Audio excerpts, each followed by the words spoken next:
ہمارا ایمان اس سطح کا ہے جو اللہ رب العزت نے اس آیت میں بیان فرمایا ہے؟ اگر اس سطح کا ایمان نہیں ہے تو پھر ہمیں تیار رہنا چاہیے کہ پتہ نہیں کب اللہ کا عذاب آ جائے۔ فرمایا قل، اے نبی آپ اعلان کر دیجئے، ان کان آباؤکم و ابناؤکم و اخوانکم و ازواجکم و عشیرتکم، کہہ دیجئے کہ اگر تمہارے باپ، تمہارے بیٹے، تمہارے بھائی، تمہاری بیویاں، تمہارا خاندان، کنبہ اور قبیلہ، واموال اقترفتموہا، اور تمہاری وہ دولت جس کو تم نے بہت محنت سے کمایا، وتجارت تخشون کسادہا، اور تمہاری وہ تجارت، بزنس، بیوپار جس میں ہمیشہ نقصان اور گھاٹے کا، مندی کا تمہیں ڈر لگا رہتا ہے کہ پتہ نہیں کب مندی ہو جائے اور ہمیں نقصان ہو جائے، تمہاری وہ تجارت،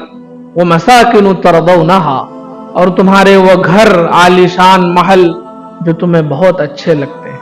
جس کی ڈینٹنگ پینٹنگ کی ہمیشہ تمہیں فکر لگی رہتی ہے، جس کو سجانے کی ہمیشہ تم فکر کرتے ہو، اگر یہ چیزیں احب الیکم من اللہ ورسولہ وجہاد فی سبیلہ، اگر یہ ساری چیزیں تمہیں اللہ کے مقابلے میں، اس کے رسول کے مقابلے میں، اور اللہ کے راستے میں جان مال کی قربانی دینے کے مقابلے میں زیادہ محبوب ہیں، فتربصوا، تو تم انتظار کرو،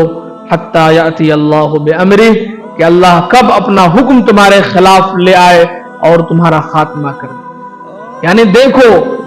اپنے ایمان کا جائزہ لو کہ کہیں اللہ اور اس کے رسول اور اللہ کے راستے میں قربانی جان اور مال کی دینے کے مقابلے میں کہیں تمہارے باپ، تمہارے بھائی، تمہاری بیویاں، تمہارا گھر، تمہاری تجارت، تمہارا خاندان تو زیادہ اہم نہیں ہے، یا ان چیزوں کو تو تم اللہ اور اس کے رسول کے مقابلے میں زیادہ اہمیت نہیں دے رہے ہو؟ دیکھو، چیک کرو، اپنا جائزہ لو، اگر ایسا ہے تو پھر انتظار کرنا چاہیے اور اللہ کے عذاب کا سامنا کرنے کے لیے تیار رہنا چاہیے۔ تو ہمیں اپنے ایمان کا جائزہ لینے کا اللہ نے ایک معیار، ایک کسوٹی دے دیا کہ اس پر اپنے ایمان کو تولتے رہو۔ اہل البیت ادری بما فی، کس کے اندر کیا ایمان ہے، کس کے گھر میں کیا ہے، گھر والا زیادہ جانتا ہے۔ ہم آپ کے ایمان کا فیصلہ نہیں کر سکتے، نہ آپ ہمارے ایمان کا فیصلہ کر سکتے ہیں۔ ہر کوئی اپنے اندر کے بارے میں بخوبی جانتا ہے، کوئی دوسرا نہیں جان سکتا، اسی لیے اپنی چیکنگ، اپنا جائزہ، اپنا محاسبہ خود کرنا ہے کہ کیا ہمارا ایمان اس طرح ہے۔